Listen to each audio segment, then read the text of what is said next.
Hello there, Atul Uchil. I'm back again on behalf of the Professional Speakers Federation to talk to you about using humor effectively in your speech.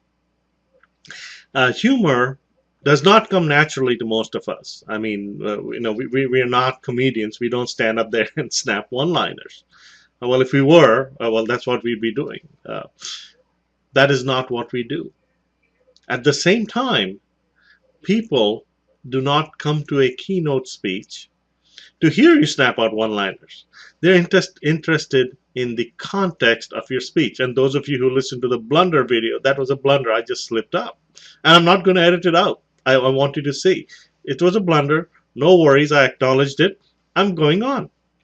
So those of you who saw that video on blunders, remember Pastor Greg. Yes, I had promised you that I would complete the Pastor Greg story.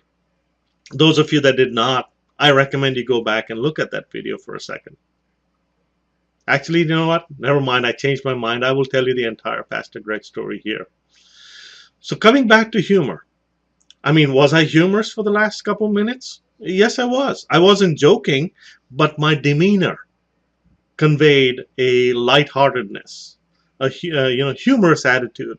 I laughed at a mistake I made.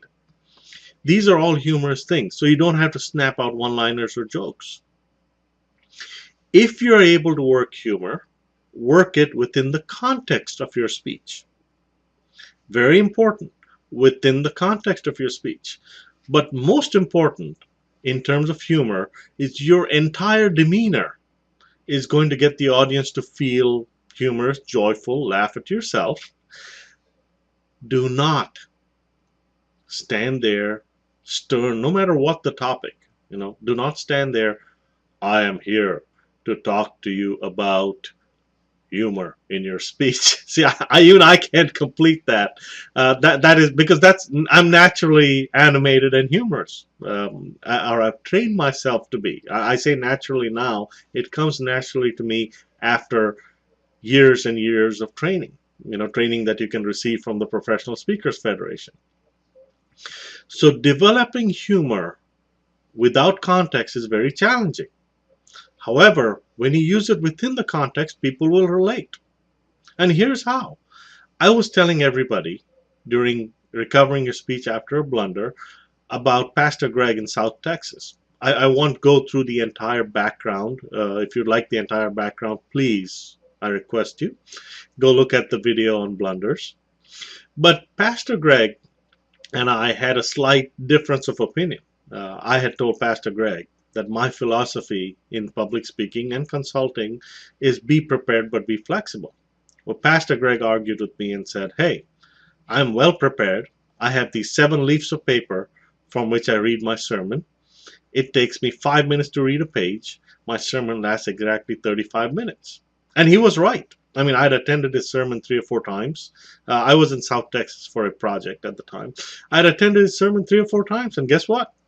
35 minutes plus or minus a few seconds. And it was beautiful, very eloquent. I was young and naive, rash, you might say. So a few weeks into this trip, somehow, don't ask me how, Pastor Greg's sermon, one of the pages ended up in my pocket. So Pastor Greg that particular day happened to be talking about the creation of man. He started reading. He goes through. He turns the leaf of paper in his own words. In the Garden of Eden, Adam said to Eve. He turns the leaf of paper and he just stops. Stops. Dead silence. See, he was prepared. He wasn't flexible. He looks at the leaf of paper. He turns it back and forth. He looks at all of us and says, Adam said to Eve, I believe there's a leaf missing. Well, some of you may find that humorous, some of you may not. I do. But that is a classic example of using humor in the context of a speech. But I built this up over 9 minutes in the last video. And it had context because my blunder video talks about being prepared but being flexible in order to recover through blunders. In closing, with humor, what I'd like to say once again is your entire demeanor, your entire being conveys humor, conveys lightheartedness. If you're going to use humor in your speech, use it in the context of the speech. Take something that you have, like a be prepared but be flexible, a philosophy, you know, uh, and expound upon it. And even in the case of humor, be prepared but be flexible. Have a few stories ready. If it's not the right time or you don't think the audience will connect, do not use it. Well, and humor comes naturally to you after many years of training and practice.